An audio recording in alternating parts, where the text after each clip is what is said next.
You're listening to Dairy Voice by Dairy Business News, a podcast exclusively for the dairy industry.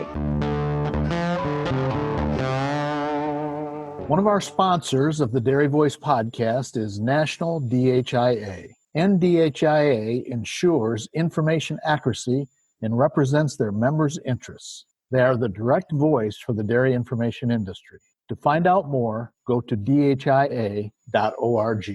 This episode is brought to you by DRMS. DRMS is excited to introduce Rapid Reports and Bovine Bio, two new tools within the Herd HQ platform. Rapid Reports gives you instant access to individual animal data from any web browser on any device. Use test day or Dart Sync data from your processed herd to build and customize reports, sort and filter results, create lists unique to your goals, and drill down to individual cow pages with Cow Compass. Bovine Bio brings flexible, user-defined views of individual cow and heifer data, allowing you to build pages around your priorities, from genetics and reproduction to health and performance, using intuitive drag-and-drop tools and custom alerts. Bovine Bio helps tell the full story of your animals anytime, on any internet-connected device. Herd HQ. See what's happening in your herd. Learn more at drms.org/herdhq/what-is-herdhq. Welcome to the latest edition of the Showbox Sires series through Dairy Business and the Dairy Voice on the evolution of the great cow. Each series we talk about different things: genetics, marketing, cattle management, things to try to put all of the tools in the toolbox that you need to make money having purebred cattle. Today we've got an interesting podcast, and the topic is taking care of bulls that need to go to AI or that potentially could go to AI. And I think it's a lost part of our business because so few breeders are dealing with this today. Mike and I at Showbox Sires are trying to work with more breeders, more individual herds to try to develop bulls. And with our small program, we found an extremely high rate of bulls that are failing health tests. And we thought maybe a podcast with some experts to try to help you as the breeder understand if you do have a bull, whether it's for Showbox or it's for Select Sires or another company, you know a little bit the protocol that can help you increase your odds of making a bull that qualifies to go into AI. So we came up with the concept. Mike and I talked about this. Mike's not on this call today because we got three acclaimed guests from Select Sires to talk about the importance of this. First is Dr. Liz Lahmers, who is Chief Veterinarian for Select Sires. She's spent a career working in this industry and certainly knows a lot about the ins and outs with global health testing and certainly bull care. So welcome, Liz. We're glad to have you on this call. Thank you. Hi, I'm Tim Hammerich. Looking for your next podcast? Check out the Fresh Cow Files from Zoetis, where we'll discuss hot industry topics including antibiotic stewardship, employee training, transition cow periods, and more. If you show that you're invested in this farm and that you care about those things like consistency and reaching production goals and reaching reproduction goals, and then invest in your employees, you will have a more productive, a more efficient, more profitable farm. So if you're ready for some eye-opening insights, I sincerely hope you'll join us on the Fresh Cow Files, available wherever you listen to podcasts. Secondly, we have Bruce Smith, who is the manager of global sire products for Select Sires. Bruce basically oversees all the production of bulls and the movement of bulls and movement of semen to keep the product going around the world. So no one more familiar with the importance of clean bulls and proper health testing than Bruce. So welcome, Bruce. We've had you on before. You've been one of our stars. Are you ready to go again? I'm glad to be here. And then probably the most important guy, and I've wanted to get one of these guys on the phone with us for some time. I think for our listeners, the guys that work at AI centers and take care of the bulls are some of the most important people in our business. And Mike and I have huge respect for them. They take care of our bulls like we take care of our show cows, whether it's Jamie Black taking care of the cows at Oakfield, or it's Nathan taking care of the great cows for Vieiras, or it's Mike looking after our showbox cows. These guys that take care of our bulls put the same passion and effort into it, and they're just as proud of them. Unfortunately, we don't get to see them much as the public, but it's my pleasure to have one of the real great bull guys in the business from Select Sires. We're pleased to have Hayden Ackley, who is the Calgren Center barn supervisor, with us today. So, Hayden, we're excited to have the visitors listen to you tell a little bit about taking care of bulls. Welcome.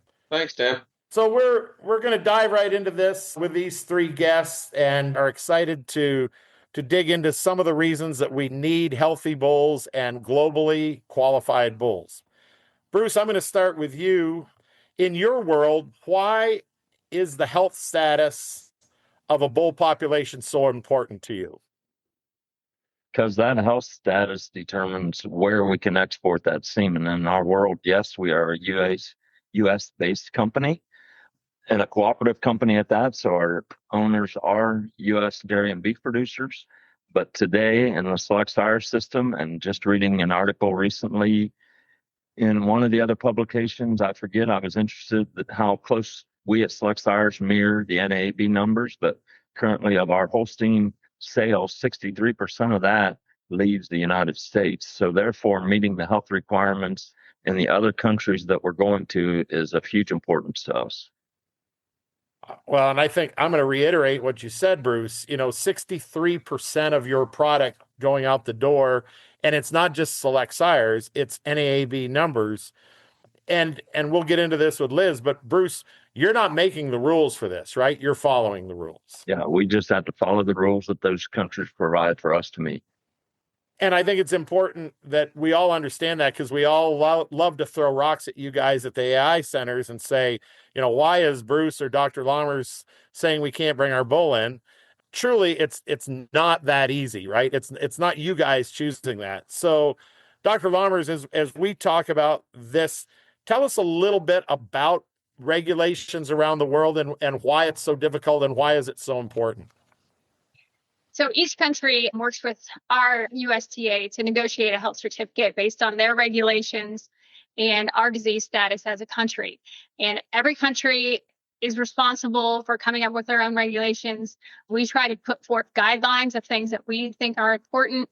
We try to educate our USDA liaisons so that they can go and negotiate on our behalf. Then when it comes down to it, it is a true negotiation, and each country has their subset of diseases or health statuses that they deem important. And we, to export that semen, have to comply to those regulations so that we can get semen out the door. So our overall goal is to have a population of bulls that we can maximize our semen exports to. And that affects how we house our bulls in the stud.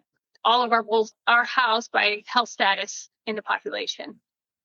And I think you said something really important, Liz, in that it is a negotiated process with the USDA and these international countries.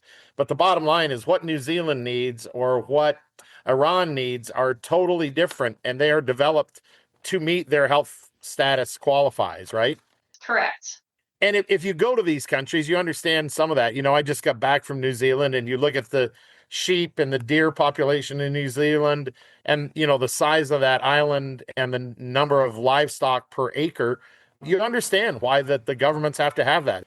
Yeah, that is true. And, they recently incorporated a mycoplasma requirement into their export health certificate because of all the mycoplasma issues they've been dealing with down there. And so that is something that's of prime importance to them. And so to comply with their import market, we have to satisfy their needs or their wants. So Hayden, to you real quickly, healthy bulls and bulls that come in ready to go to work for you, how important is that in your day-to-day work? Bulls that come in are healthy. We can get a lot more semen on them, and we also can do longevity with them. They'll have a longer career here at Select Sires. Bulls that come in and be a little sluggish at the start, normally we have to give them a lot of TLC It takes a little bit longer time to get them going at their max capacity. Healthier bulls, usually we can get them going right from the start.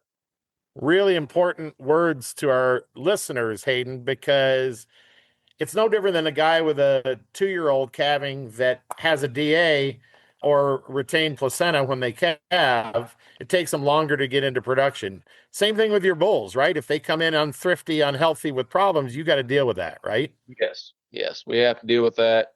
It takes a little while to get them going again.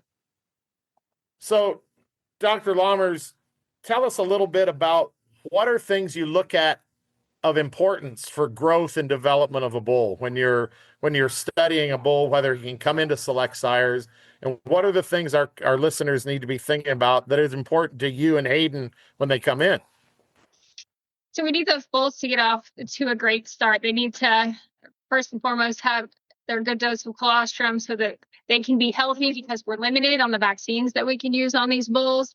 And so they, as opposed to what the process might be with the heifer calves on a farm, they have a pretty dialed down health protocol that they'll have to follow. And so excellent husbandry practices, excellent care to promote growth in that calf, to get them to puberty sooner, to get good scrotal circumference growth, will allow us to get in collection sooner and get product out on the market. When they arrive here, they're all going to get a physical exam, make sure they're sound, make sure they don't have any bad heritable traits that they would potentially pass on. Those would be called immediately. We're going to do lung ultrasounds to score the lungs on those calves, make sure that they have been healthy to this point, haven't suffered from respiratory disease. If they have, then we'll treat accordingly. Basically, all of the things that you want to do for your heifers, we want to do that in the bull minus the vaccines. The vaccines, especially those that contain IBR, are a problem, would affect how you have to house those bulls in relationship to the heifers on your farm.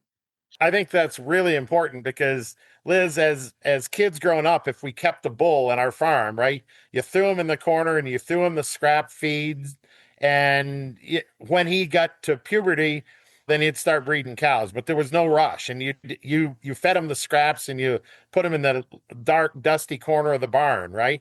You can't do that with an AI bull anymore. No, we want them to grow as well and as quickly as possible, to get them to a production age as quickly as possible.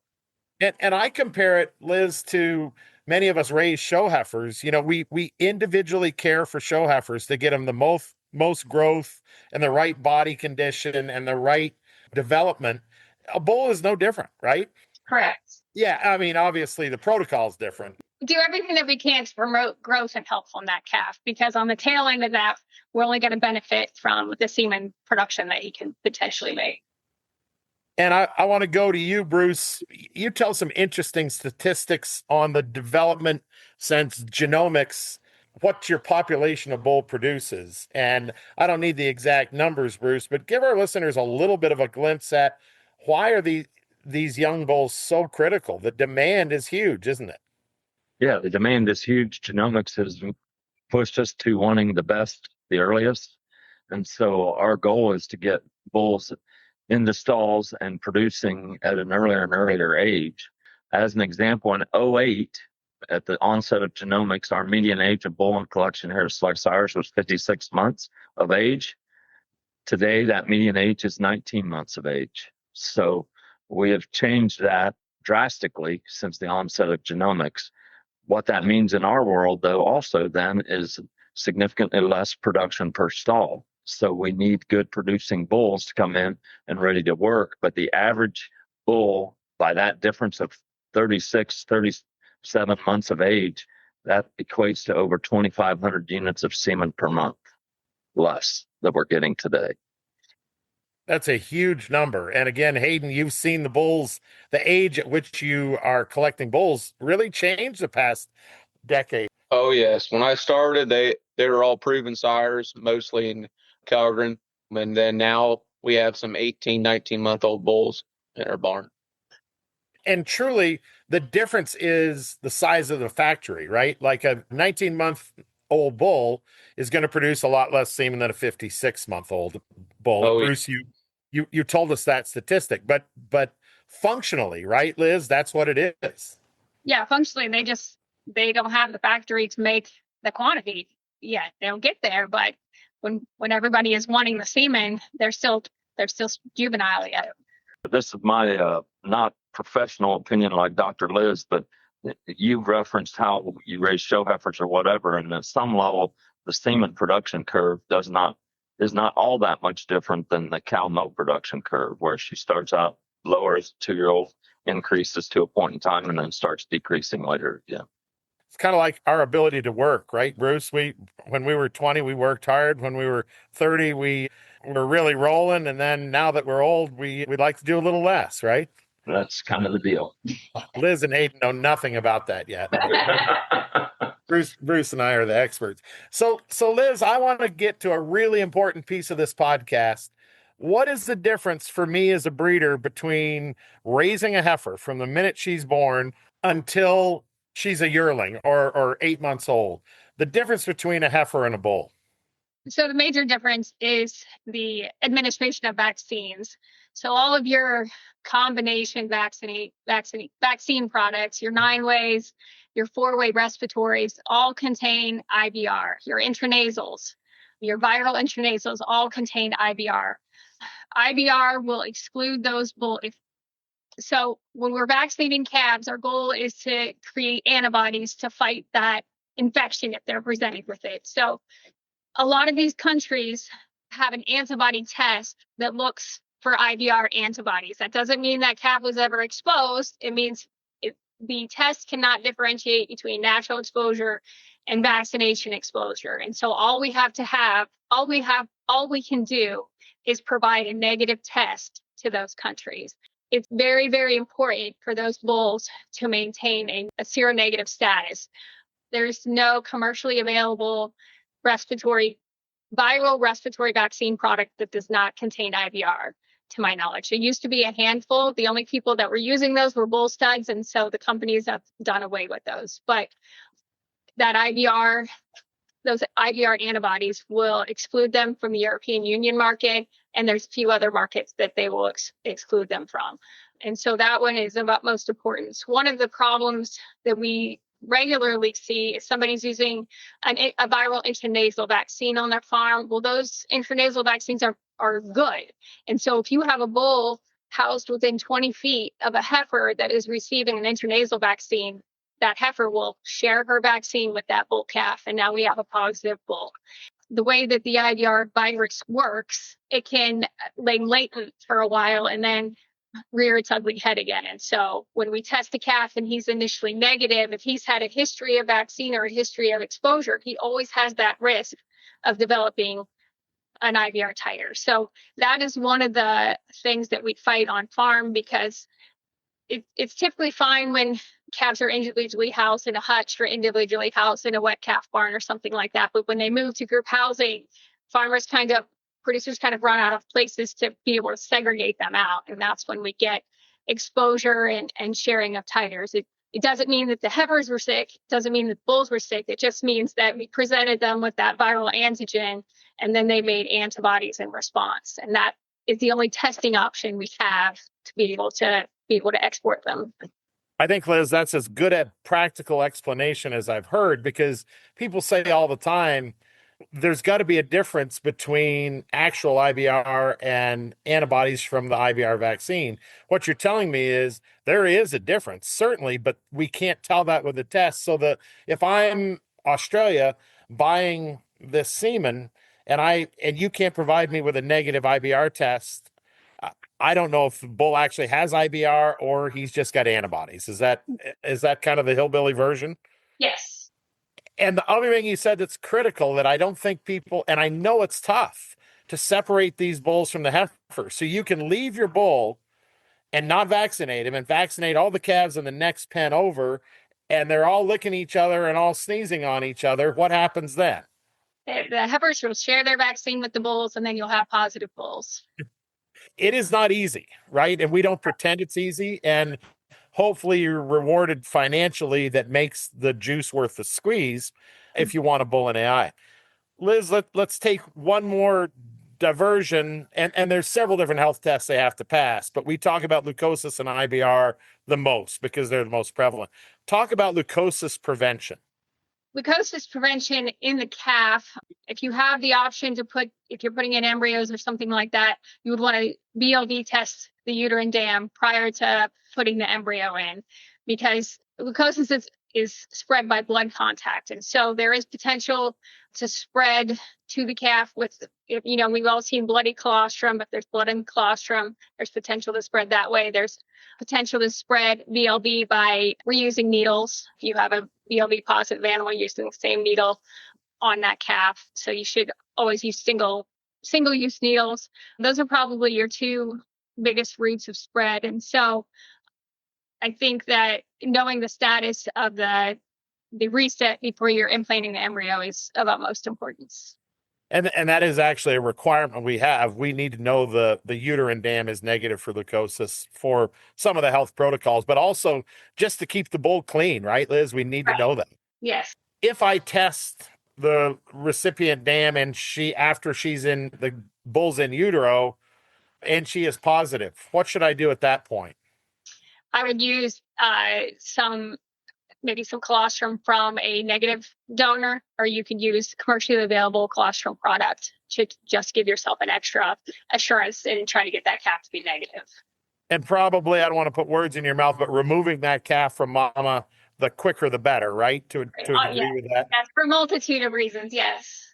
I think those are all things that inherently I think we know, but I think sometimes what Liz's points have been very helpful to us to kind of understand the practical approach. I think everybody has heard these things, Liz, before, but I think a lot of them wonder, who is the Wizard of Oz making this crap up, right? and it's certainly not you, and we know it's not Bruce, and Hayden would rather all bulls were created equal, right? Amen. Hayden, I'm going to switch back to you just for a bit. Tell us a little about the population of bulls that you work with at Select Sires at the Kellgren Center. I look for around 58 head of bulls, mainly Holsteins, but depending on collection request and bull movements, I usually have a few jerseys in the barn. I also have 6-person crew on my staff. They start in the morning with collection. Collections is first thing. We normally start with our STs. ST is sex semen. That is top priority here at Select Sires. And then we go into cleaning and take care of our bulls. If we see anything that has a health concern or lame or is not eating or anything like that, we get a hold of the vets right away. And then my barn is a tour center, kind of. You can't come in it, but you can stay on the outside. We do a lot of collection viewings from outside our window. We also do a lot of parades for countries or sales reps or orientations. So we do a lot of clipping. Any bulls that normally look good or people need to see, we usually show them off there at Kellgren. So really, if you're a bull, you want to be in Hayden's barn. Is that right, Bruce? Yes. And Hayden, how are your bulls housed? Our bulls are housed in a state-of-the-art facility that is climate controlled. It is heated and cooled. We also have a outside collection arena that we can use if needed. We also use the inside most of the time, but if we do have a slow bull, we can take them outside. They are inside all the time in a very large stall so they can move around. They get TMR twice a day. Occasionally we'll give them some pre-choice hay. Hayden, a lot of people don't realize the level of care these bulls get. So your typical day starts at what time and ends at what time in your barn at Kellgren? Our typical day starts at 6 a.m. and ends at 2 p.m. And my barn is all manual labor. It basically has a gutter, an old tie stall barn type gutter, like all the old dairies used to have. We scrape all the manure into the gutter system. We bed them by hand. We wash them if they're dirty. We can also, if they get sick, we can take care of them. Anything that we can do there at Kellgren. Are the bulls, when you're cleaning their pens and working with them, are they in headlocks or do you tie them up? How do you control the bull, Hayden? Our barn does not have headlocks. It only has one. That is for a special bull named ZZ Top. He can get out of any halter, any lasso that you have. Most of our other 57 head of bulls are caught with a halter. You would think this is crazy, but you put a little TMR inside the halter, they'll come right in most of the time, put their head in, you put the halter over top their head, and you tie them up. We also put a nose chain on for secondary safety, but we do run into the occasional of doing a little Western style. We have to get the lasso out, lassoing the bulls. We used to have a bull named Roslyn. He was a little bit of a more aggressive bull. He liked to snap lassos. Hayden, and as I get older and retire, I want to write a book with some of you guys in the barns about the stories of caring for bulls your whole career, because I think it'd be fascinating. How many employees take care of your bulls at Calgren Center on a daily basis? You said you've got 58 bulls. What's your staff look like?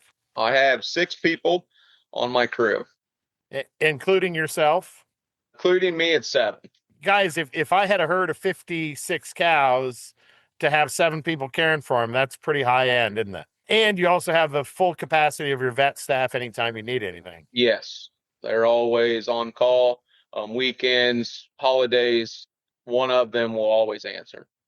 Bruce and Liz, I think Hayden and his crew are the unsung heroes of our business.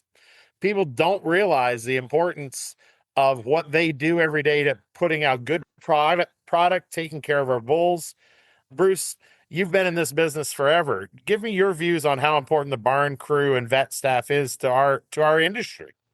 Well, it's of huge importance. And one thing I noticed that Hayden left out that I wide in and I'm very directly involved in, but he mentioned the time of day that they work. But then they do have a small crew that comes in daily to collect bulls later in the day, particularly because we're running our sexing lots 24 hours a day. So 3 different shifts. So to keep that semen good and viable and fresh, we can't collect all the bulls at the same time. So throughout the day, we need to have a later collection for that night turn shift when we're making sex semen. So somebody has to come in. Now they obviously aren't all there, and they share that among different barns. I think Hayden knows more of the detail even than I do on that, but they share staff among other barns to get that job done on a daily basis, but at a later time than they otherwise normally would be there. Our listeners can say, great, that's good for Select Sires and Showbox Sires because that's how you make your living. But Bruce, when customer A in Marietta, Ohio wants bull B and we can't get the semen, as a customer and as a breeder, you're unhappy and you miss the opportunity. So what Liz and Hayden and Bruce do is critical. Don't you see it that way? Bruce, you're in sales for 25 years. That's how it goes, right?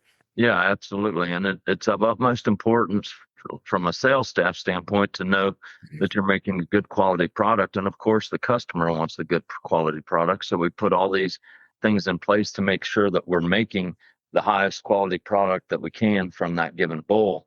And then we have the availability issues as well. And when we talk about age, that's very much a change from what it was early in my career when, as Hayden mentioned, when we were collecting all 5-year-old and older bulls, whereas today we're collecting 19-month-old bulls on average.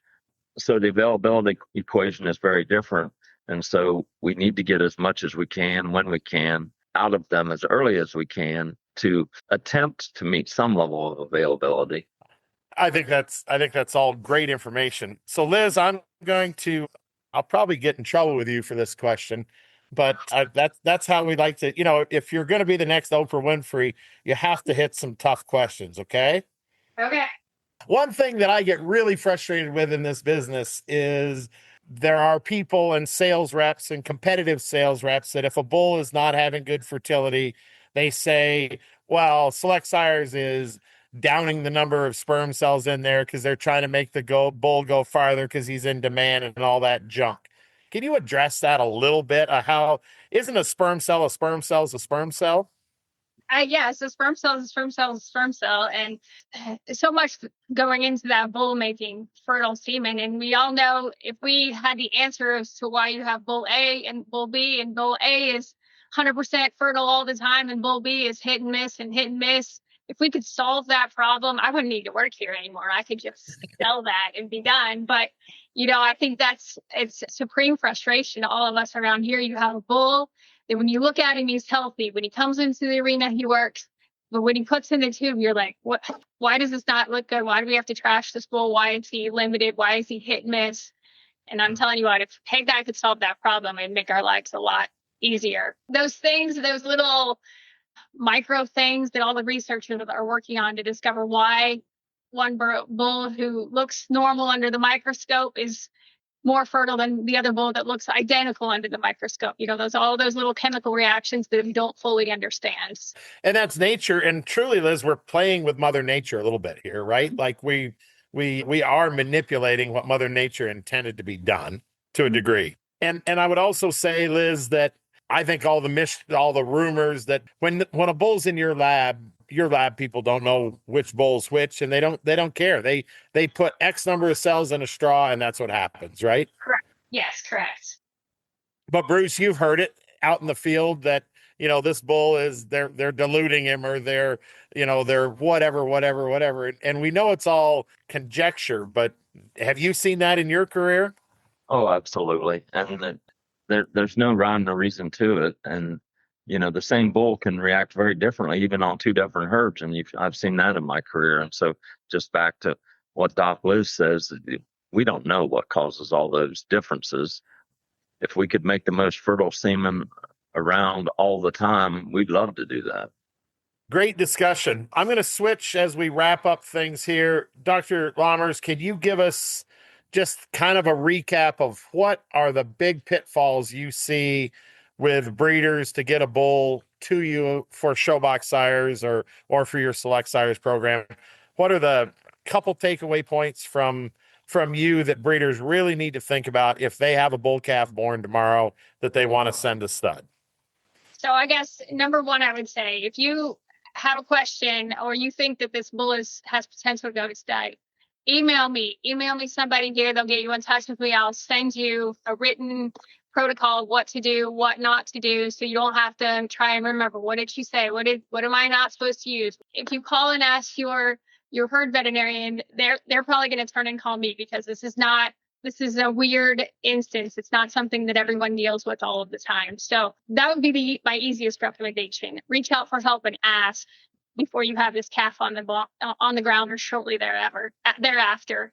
And before you vaccinate it with anything, ask. The IVR antibodies are what's going to kick that bull out most frequently.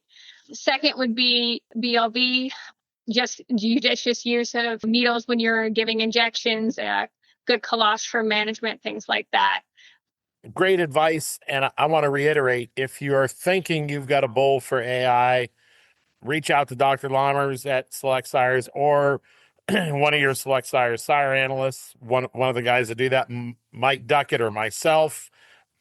Reach out to us. We're there and we can connect you with the information. And like you say, Liz, your local vet probably isn't going to know this protocol if he's not exposed to it every day.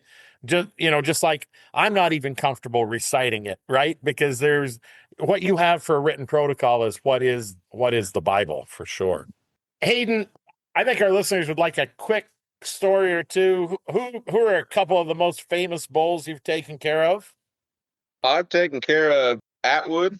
I've taken care of Planet, Renegade, Mobile, Super Sire, Jerseys. I would have to say Chrome, Colton, and Valentino would be my top three for jerseys. Well, if you're an NBA coach, you're in the Hall of Fame. Yes. Have you got any funny stories about collection or attitudes of bulls? I love to talk to you guys about some of the stories. You could go on, Hayden, for days and days. Have you got anything that comes to mind that just would make our listeners say, well, that's what being in a bull barn does to you every day? There's a couple, and again, I could go on for a long, long time, but we did have a bull named Conway. He had a special steer. It had to be the right height, the right color, had to be at the right spot, everything. If he didn't have his right steer, his right mount, he would not work up. He would just get mad and start hitting on the steer. We also sometimes have to turn the lights off. Sometimes our bulls get a little scared of the collector.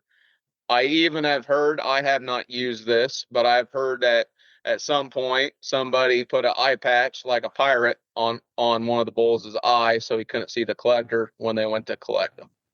Right now, Hayden, my producer, Dave Parker, is going crazy because he's praying I don't go down any of these roads with this discussion, because there's so much opportunity to go down different roads, isn't there, Bruce? Absolutely. And you know what, Tim? Hayden was in my office earlier, and he commented one thing about a bull that you might know pretty well. And not that he's bad to work with, but just that he's plumb loud. And when he's in the barn, he's always making noise. And that's your bull, Showbox Bull Venmo. Really? Oh, he is very voiceful. He likes to hear and himself talk. He likes to yell at you. If you ain't bedding him right, you ain't feeding him right away, he's going to let you know. Actually, it's not a genetic answer, but it's an environmental answer. He was bred by the boys at Kingsway, and then also our friend Steve Velthois, and they're both very loud and very neat. And so I can understand. It sounds like the combination of Ethan and Steve, who both listen to these podcasts, they'll like that shout out, because it sounds like Venmo's just like them, a little louder than they need to be, huh? Oh, yes. Well, Hayden, I will let you off this hot seat, but we appreciate you doing what you do, and we would ask you as an industry to thank your colleagues in the barn. You put your lives at risk every day for us to make genetics. And again, not just for select sires and showbox sires, for the breeders to develop their herds. So, Hayden, it's been great having you on. Someday we're going to do another podcast with just you and a bunch of the guys from the barns and tell stories. That sound all right? Sounds good. Thanks, Tim, for having me. Good to have you. And Dr. Lahmers, so good to have you. You know, unfortunately, most people know the Lahmers family from your husband. And, you know, we want them to know the best part of the family. Thanks for being on, Dr. Liz. Any parting thoughts for our listeners? If you ever have any questions about anything, feel free to reach out to me. I really enjoy working with these bulls, seeing the bulls come through the whole process from when they arrive as babies till they make it to Hayden's barn. It's just a pretty cool process to be able to watch. Well, and Bruce, you've been involved in your career with several millionaire bulls at Select Sires, both as a sales guy and now as a product manager. Think about that. Think about how many things have to go right to sell 1 million units on a bull. Comment a little about that as we wrap up, and how important it is, and how the good old days we used to do that.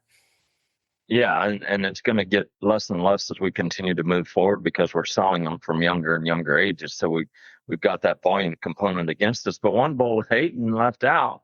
I'm going to slightly let the cat out of the bag. It's not a done deal, but we've got one in Hayden's barn that's about to cross the 1 million unit threshold right now.